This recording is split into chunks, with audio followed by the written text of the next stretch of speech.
గతంలో two times పోటీ చేశారు కదా, అప్పుడు గెలవలేకపోయారు, మరి ఇప్పుడు ఉందంటారా? గతంలో పోటీ చేసినప్పుడు 2014లో పోటీ చేసినప్పుడు ఇండిపెండెంట్గా పోటీ చేశారు, అప్పుడు 20,000 వచ్చాయి. తర్వాత 2018లో పోటీ చేసినప్పుడు 40,000 వచ్చాయి. సో 2 సార్లు ఆయన పోటీ చేశారు, 2 సార్లు నిలబడ్డారు.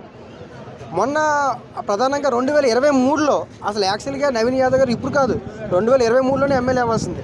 ఎందుకంటే అజరుద్దీన్ గారికి సీట్ ఇచ్చారు, ఆ సీటు నవీన్ యాదవ్ గారికి ఇచ్చుంటే ఖచ్చితంగా ఎమ్మెల్యే గెలిచేవాళ్ళు. ఎందుకంటే ఎంఐఎం పార్టీ నుంచి పోటీ చేసినప్పుడు నవీన్ యాదవ్ గారికి వెళ్ళలేదు. అంటే మైనార్టీ ఇక్కడ మైనార్టీ ఓట్ బ్యాంక్ ఇంకా ప్రధానమని చెప్తున్నారు కదా. ఎంఐఎం పార్టీ నుంచి పోటీ చేసినప్పుడు నవీన్ యాదవ్ గారికి వెళ్ళలేదు. కాంగ్రెస్ పార్టీ నుంచి అజరుద్దీన్ గారు పోటీ చేసినప్పుడు కూడా ఆయన కాంగ్రెస్ పార్టీకి వెళ్ళలేదు. సో అంటే ఇండివిజువల్ పార్టీ బలంతో పాటు ఇండివిజువల్ బలం అనేది లేకపోవడం వల్ల ఇక్కడికి వెళ్ళలేదు. సో ఆ 2023లోనే నవీన్ యాదవ్ గారికి ఇచ్చుంటే ఖచ్చితంగా గెలిచేవాళ్ళు. అందుకే నవీన్ యాదవ్ గారు చాలాసార్లు చెప్తుంటారు, మాకు కావాలని సీట్ రాకుండా కుట్ర చేశారు, లేకపోతే మేము గెలిచేవాళ్ళని చెప్తారు. అది మరి ఎంఐఎం పార్టీ కూడా ఎవరికి సపోర్ట్ చేసేది, బీఆర్ఎస్కే లేకపోతే నవీన్ యాదవ్కే? ఖచ్చితంగా నవీన్ యాదవ్ గారికి సపోర్ట్ చేస్తారు. కాంగ్రెస్ పార్టీ సపోర్ట్ చేయొచ్చు, లేదా నవీన్ యాదవ్ గారు సపోర్ట్ చేస్తారు. నవీన్ యాదవ్ గారితో ఈ మైనార్టీ సంబంధించిన ఓట్ బ్యాంకింగ్ కావచ్చు, లేదా వాళ్ళతో కావచ్చు. నవీన్ యాదవ్ గారు ఎప్పటి నుంచో ఉన్నారు కాబట్టి, సో ఆ ఎంఐఎం పార్టీ సంబంధించిన వాళ్ళు, నవీన్ యాదవ్ గారి ఫ్యామిలీ వీళ్ళంతా కూడా అంటే ఒకవేళ క్యాండిడేట్ నిలబెట్టినా సరే, నిన్న ఓవైసీ గారు అన్నారంటే మేము క్యాండిడేట్ నిలబెడతాము, నిలబెట్టకుండా మేము ఉన్నాం, ఇంకా మాకు టైం ఉందని చెప్తారు. ఒకవేళ నిలబెట్టినా సరే మాత్రం ఖచ్చితంగా అంతకుముందు 23లో 7,000 ఓట్లు వచ్చాయి ఇండివిజువల్గా నార్మల్ ఎంఏఎంపీ ఇస్తే. నవీన్ యాదవ్కి పోటీ చేస్తే 40,000 వచ్చాయి. సో ఒకవేళ బై ఛాన్స్ నిలబెట్టినా సరే 7,000, 10,000 ఆ లోపే వస్తాయి.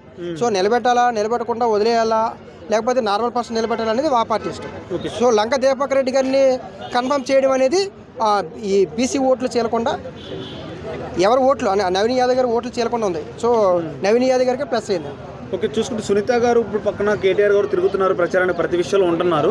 మరి ఎలా ఉండబోతుంది? సునీత గారు కొన్ని వీడియోల్లో ఏడవటం, కొన్ని కాంగ్రెస్ ప్రభుత్వం వాళ్ళని తిట్టడం, దాని మీద తను ఏడుస్తుంది. మరి దాన్ని ఎలా చూసుకోవచ్చు? అంటే రాజకీయాల్లో సెంటిమెంట్ ఉంటుంది, కానీ సెంటిమెంట్ అన్నిసార్లు వర్కౌట్ కాదు. సందర్భాన్ని, నియోజకవర్గాన్ని, ఆ ఎన్నికని, అంశాన్ని బేస్ చేసి ఉంటుంది. జగన్మోహన్ రెడ్డి గారికి వచ్చినప్పుడు సెంటిమెంటు, చంద్రబాబు నాయుడు గారికి వచ్చిన సెంటిమెంటు సునీత గారికి వస్తుందని నేను అనుకోవట్లేదు. ప్రభుత్వమో ఒక రాజ్యమో ఆమెని హరాస్మెంట్ చేసినప్పుడు, ఆమెను ఇబ్బంది పెట్టినప్పుడు సెంటిమెంట్ అవుతుంది. భర్త చనిపోయినప్పుడు ఖచ్చితంగా ఆ యొక్క ఆశయాలు కొనసాగించాలని చెప్పి ఆమె ప్రయత్నం చేయడంలో తప్పు లేదు. అంటే కొన్ని మాటలు కూడా మహిళని అంటాం కరెక్టే అంటారా మరి మీరు? ఎవరు ప్రభుత్వం తరఫున? అంటే సాధారణంగా ఎన్నికల సమయంలో కొన్ని అలాంటి వ్యాఖ్యలు వస్తుంటాయి. ఇప్పుడు గద్దర్ గారు కుమార్తె గారు కూడా ఓడిపోయారు. సో సాయాన్ని గారికి ఈ అంశం కూడా ఓడిపోయారు. రాజకీయాలు అంటే ఓటర్స్ గతంలో ఆలోచించట్లేదు.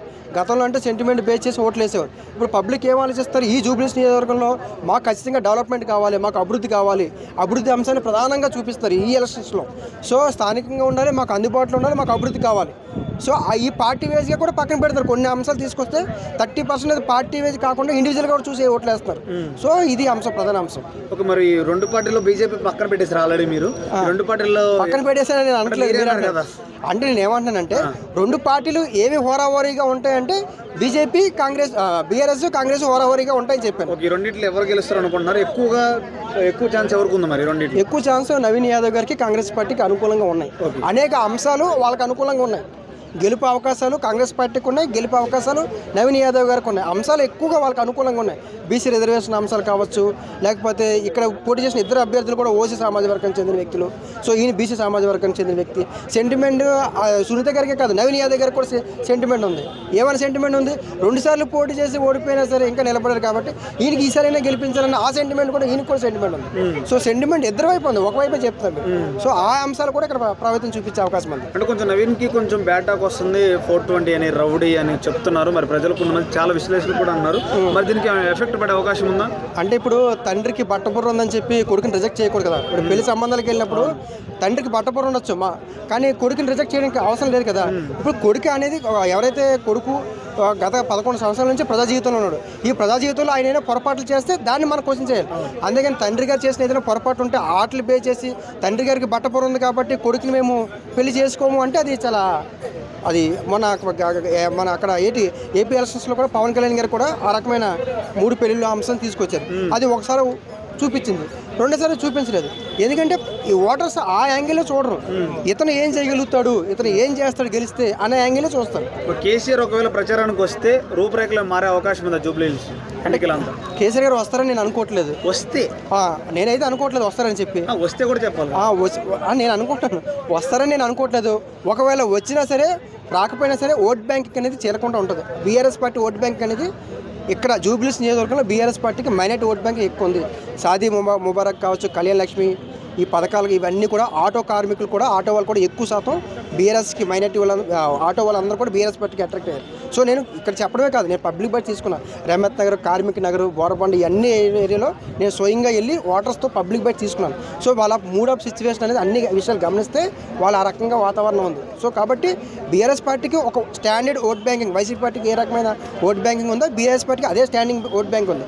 కానీ ఇక్కడ పార్టీ అనేది కొంచెం అధికారంలో లేదు బీఆర్ఎస్ పార్టీ. కాబట్టి అధికారంలో ఉన్న పార్టీకి మేము గెలిపించుకున్నట్లయితే మా ఏవైతే పెండింగ్ ఉన్న సమస్యలన్నీ కూడా పరిష్కారం అవుతాయని చెప్పి ఓటర్స్ భావిస్తున్నారు. అంటే గతంలో ఇప్పుడున్న కాంగ్రెస్ ప్రభుత్వం ఇచ్చిన తర్వాత ఆటో వాళ్ళకి 15,000 ఇస్తా అని చెప్పారు సంవత్సరానికి, అవి ఇవ్వలేదు. తర్వాత ఒక బస్ ఛార్జీలు పెంచడం, ఇవన్నీ వ్యతిరేకత ఉందని చెప్తున్నారు కదా, మరి ఆ వ్యతిరేకతలో గెలిచే అవకాశం ఉందా? మరి అది రేపు ఈ వ్యతిరేకత అంతా కూడా రేపు కార్పొరేట్ ఎలక్షన్స్లోనే, స్థానిక సంస్థ ఎన్నికల్లోనూ ఖచ్చితంగా ఎక్కువ ప్రభావం చూపిస్తాయి. హైడ్రా అంశం కూడా రేపు కార్పొరేట్ ఎలక్షన్స్లో ఎక్కువ చూపిస్తాయి. అదేవిధంగా యూరియా సమస్య కూడా రేపు ఎంపీటీసీ సర్పంచ్ ఎలక్షన్లో చూపిస్తాయి. ఈ జూబ్లీహిల్స్ ఎలక్షన్స్లో అంత ఆ స్థాయిలో చూపిస్తాయని నేను అనుకోవట్లేదు.